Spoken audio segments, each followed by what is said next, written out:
As we are moving towards the digital age, personal branding has become a major factor to look after.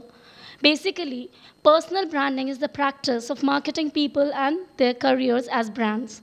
For the next topic of discussion, may I have on stage Mr. Sadhan K. Bhattacharya, who is a credentialed learning and development professional and a trained executive coach. He also acquires a robust background in sales management. Let's welcome him with a huge round of applause. Good afternoon, and thank you, Dr. Senthil, Dr. Kamdar, for having me here.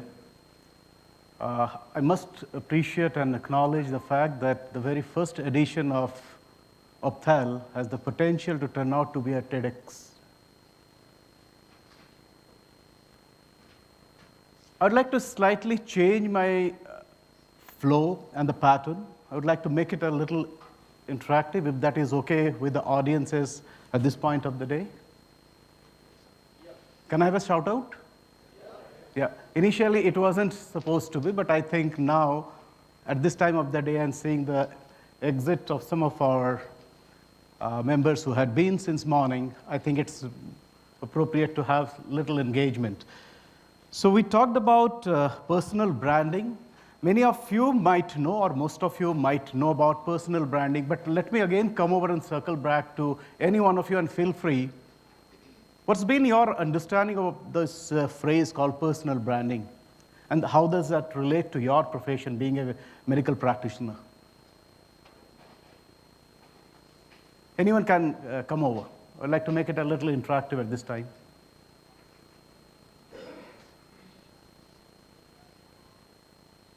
Should I take that silence to be an affirmation that you all know about personal branding?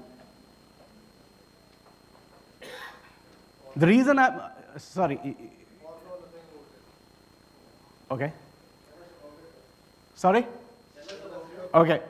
The reason I raise this and pause for a response from you is the fact that many of us, when we talk about personal branding, and the word called branding itself has got a commercial connotation. We have always been subjected to the understanding that branding has something to do with a commercial connotation. And it's everything which is external, as does the marketing as a profession. But if you look into the personal branding that I would like to espouse here, it's holistically very much integral to someone as a professional, as a human being, and hence it is very much internal. And with that caveat, with that premise, let me come over to personal branding. And it's an open challenge to all of you, being the restorer of the great vision as a sense, not to be myopic with the word called personal branding. Because many a time, branding, why to bother about even? Because that's the reason I would like to expose you and your views on this. Some of the comments which I culled from my interaction with some of the surgeons over the past couple of years, because this is one topic that I have been writing my first book on, and in the process I was interviewing a couple of surgeons, and that's exactly what they told me. That pretty much sums up the views of the external fraternity out here as to what they believe personal branding to be. At best, they say it's tom-tomming your skills, expertise, acumen, and knowledge. And you would like to call out my statements? Do you agree to the statements of your own fraternity? But I would like to now introduce to you personal branding, have been there, and all of them have lived through that. The visuals tells the story. They have been pioneering efforts and persona in different and varied fields, right from entertainment to the medical field. And they have earned that reputation of being legend by their own rights. But did they resort to any kind of external brandishing, tom-tomming their activities and wares? Possibly the listing that they would have done. but they stand still as towering brands. If that be the case, you knew about brands in various hues and colors. You knew about corporate brand, Tata's, the Mayo Clinic, the employer brand, whether it is India's Infosys, Netflix of the world today, whether it is employee brand. Someone was talking about how to keep the employees motivated, engaged. Because one of the studies which have been year after year, Gallup study proved that only 13% of employees in US are engaged. 67% are quasi-engaged, and rest of them are highly disengaged. If 13% of employees are engaged, how do you create an employee brand? Again, a topic that deserves high attention. And then you have something called personal brands from your very own fraternity, Dr. Nam, who has been featured in the Times magazine for producing India's version of the assembly line to ophthalmic surgery, and the pioneering and chairman emeritus of Arvinda Institute. They have created a brand of their own. So where do you stand in this entire, maybe today, this Sunday, it will not be squarely a question reaching out to you as to evaluate the brand strength of your own. I will not do that audacity here. But you evaluate your own brand here. When you talk about personal brand, this is something not new, because many of the surgeons told that these are all after the advent of internet, the social media. But more than 22 years, the first concept of personal brand was coined by Tom Peters, the legendary management guru. And he coined the concept of personal brand for the very first time. And he said that every one of you run your own incorporation. He called them as you incorporated. And as we know that by virtue of the Indian ophthalmological setup, most of you have got an inherent knack towards being entrepreneurial in mindset, and we have got great entrepreneur doctors here. I heard someone talking about doctor-entrepreneurs combination. You already have got that entrepreneur gel running into that. What stops you to create legendary brands of yourself? And some of you have already done that. And hence, it's very important to recognize the potential and power of you as an incorporated. And when I talk about you, it doesn't only restrict to the sitting medicos out here. It could be any one of you. Even the person serving tea can create a brand of himself. But let me reach out and ask this question. Why do you think more than ever in India, and I'm specifically recommending here in Indian ophthalmological scenario, why do you think a robust and compelling personal brand is so much important here in your practice? Let me reach out to this segment as an interactive one. If someone can, why do you think it is very important for you, being in ophthalmology, to create a robust brand?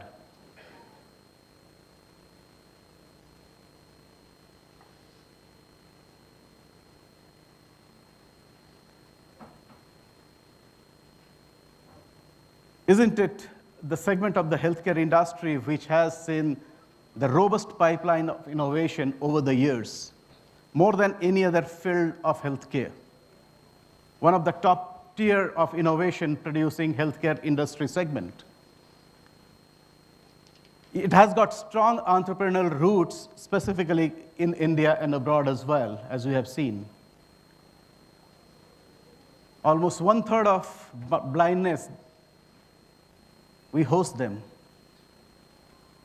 And the most dear of all senses is our vision. Combining all these things, I believe it's a potential cocktail to have a reputed and a strong brand carved for yourself, your institution, your organization that you run. But even in general, because this personal branding, today I might be talking about a group of ophthalmologists, but it holds true for everyone. Whether we recognize it or not, we ourselves are potential brands. The question remains unanswered, however, whether we would like to write that brand, the unique proposition of that brand, or we'll allow the external factors to dictate those brands. Choice is yours. There have been successful ophthalmologists, surgeons who have created a niche for themselves by strongly advocating and structuring their own brands. The choice is yours. You are already a brand, whether you recognize it or not. Your patient define you through certain lenses. And hence, it becomes all the more important because the topic is about in the digital advent era, where the speed, the expansion, the reach is of disproportionate proportion. In that case, how does it make sense to impact you as a brand, because we are moving gradually, because we are living in what most of us now call fourth industrial revolution. And in that, we are moving away from knowledge economy to human economy. Someone was talking about it's all about human emotions. It had always been, but never before it was more important than it is today.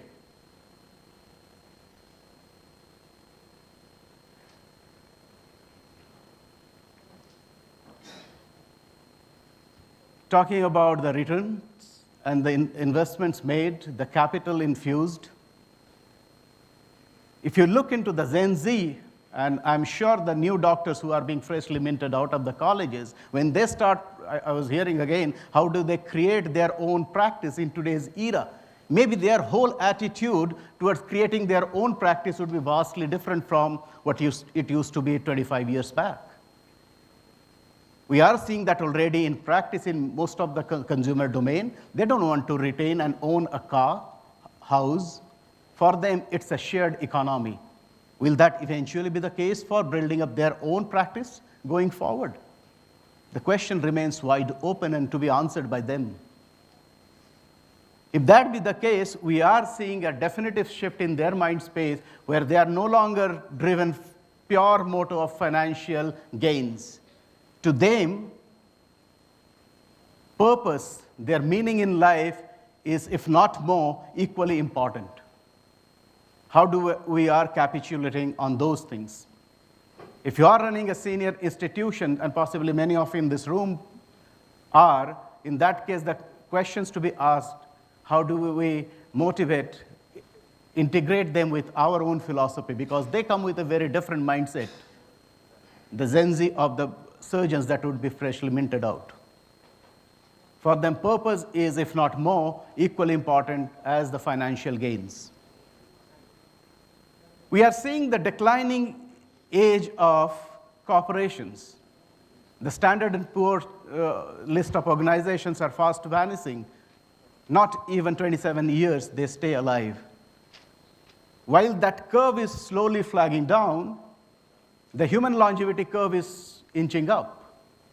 And that really is an enormous contradiction as to how they create a distinct mark for themselves, their own livelihood, not only from the financial standpoint, but how to retain the meaning and relevance in the larger context. So if you have got a surgeon who has created an empire of an institution, having the financial goals secured, I was hearing some of them talking about devoting their time to charity works. Maybe it is dear and quite central to their own purpose and meaning in life, and hence they are promoting themselves there. So these are some of the conflicting statements and situations that are coming up, while the corporations are slowly fading away with a longevity of 17 years on an average. The average human age is increasing, 72 years possibly. That really creates a strong pressure for each one of to have a distinct identity of ourselves, not only for the external community that we serve, but to ourselves internally as well. It's an era of co-opetition, It's no longer a competition alone. I was hearing someone was talking about, or panel was talking about, shared practice. Yes. It might, my guess is it might come into prominence because people will join hands for their own unique strengths and opportunities. And hence, I introduce to you what I call my own 5C model of personal branding. I was hearing someone from the core of marketing, and hence to the marketeers, many of you are, we all know about 5 Ps of marketing. Here is my addition to that list of personal branding called 5 Cs of personal branding. The equivalence of product in physical world or the product world, we call them character. People, the counterpart of people in personal branding is what you call community. The place is your channel. We are talking of digitized world, so variety of channels are there available. We are talking about promotion in physical marketing world. We are talking about creation/curation as a robust methodology for promoting yourself. We are talking about pricing in the physical marketing world, and here we are talking about the commitment that you receive from your audience or the community. I will slightly deeper here later on. So what defines you is your character. So if you are a new ophthalmologist or a veteran one, try to figure out what defines you as a surgeon. And this exercise that usually is done one-on-one through personal or one-on-one coaching is to figure out what the surgeon looks forward to settle themselves for, how he'd like to see themselves, himself or herself for. And moreover, let's not confuse here is something called, many people when I talk about personal branding, they confuse it with reputation management. The list that you can have similarity is with reputation management. Those are the externally directed or projected work for most of the politicians, the movie stars, and the ilks of them. On the contrary, your character is very much internally focused. It is defining what you are as a professional, as a person. And it has to be consistent above board. Maybe it has got a kind of a static nature over a period in time. It doesn't change overnight. So you stay rooted to your own consistent self, and that defines your character. It's an exercise which possibly cannot be done over a conference like this, but yes, one-on-one sessions definitely bring that flavor up for you to work on. So here is the loud question, which is a common question for each of my ingredient. What does that mean for you as a surgeon in this hyper-connected, peer-networked world and the net-savvy patient environment? You have to figure out how you would like to project yourself, which is very much congruent and consistent with what you are internally. And you can't fake it. You can't fake it. You have to be genuine, authentic. And hence, personal branding, one of the elements that we talk about is authenticity. It's not faking out. Some of the suggestions that I took from the Ophthalmologist Institute, and in fact, these are some of the more common categories of recognitions and recognizing your peers globally, whether they are called champions of change, inventors, surgical pioneers, mentors, or emerging leaders. Figure yourself out. Where do you slot in? Many of the surgeons here, I would not like to specifically name someone here, but many of the surgeons feature from India out of these 5 categories in 2019's awards.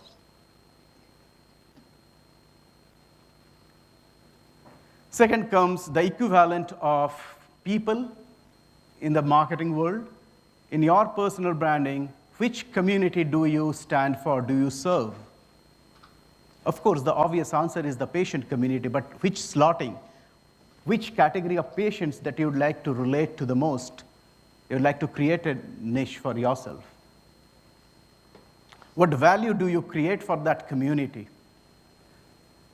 It could be direct, it could be indirect. So as a thought leader, definitely all of people might not have an interest in thought leadership, but those of you who have got interest in thought leadership, are you investing sufficiently on that front to help and build that value for your community? The same question goes out loud. Think about it. In this hyper-networked, digitized world where patients are net savvy, what does that mean to you as a community server? I was hearing someone talking about servitude. Yes, you are in the industry of service. But which segment of that community you are serving and what you stand for to that larger audience? Pick your channel or what you call the promotion or the place in the marketing counterpart. Here in this context, the channel wisely. There are so many social media channels that are available. Work that to your advantage, whether it is Facebook, YouTube, many of your peer surgeon and most of you. And I was pleasantly surprised today being at the Mumbai airport when I first received the link for Opthal going live on Facebook, or YouTube, sorry. So that's a great way to showcase your achievements in the very short span of time, but choose that channel wisely. I'm told the most subscribed to digitized world, the social media platform for is American Academy of Ophthalmology's site. So I think that's a great lesson, because among most of the medical fraternity segments, ophthalmology is possibly the least open to social media at this point in time globally, and India shouldn't be any exception to that. That really gives you a strong cue for you to build your own channel. Where you would like to position yourself, choose your channel wisely. Your thought leadership can mostly go on the platforms like LinkedIn. For example, the dermatologists fraternity of yours, they use heavily the Instagram per se because of the semblance of the platform. Find your own channels. I see many of your peers posting new surgical techniques, the new experience with the lenses and all on YouTubes. Maybe that's the one that closely aligns with him or her. Find your own, which naturally goes with yourself. The same question that goes out, which channel would you like to choose today?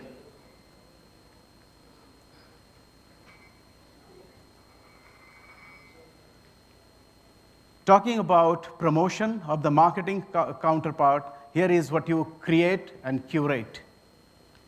What kind of new avenues, new surgical techniques can you suggest and create for your own fraternity, which people can look forward to, they can stay invested, and in the process they can commit yourself, which is the next pillar of your own branding. Look at the same question here. As I mentioned, that this exercise is done purely on one-on-one basis, not to be done in a group like this. Find out which channel, which content creation and curation establishes you as a thought leader. I guess I have got 5 minutes for Q&A also, Dr. Senthil. Counterpart to the price in the marketing world, you have got the commitment. Do your audiences, do your community. And this community is not restricted alone to your patients alone. It could be your peers. It could be the institution and the definitive institutes that you serve. They might have a certain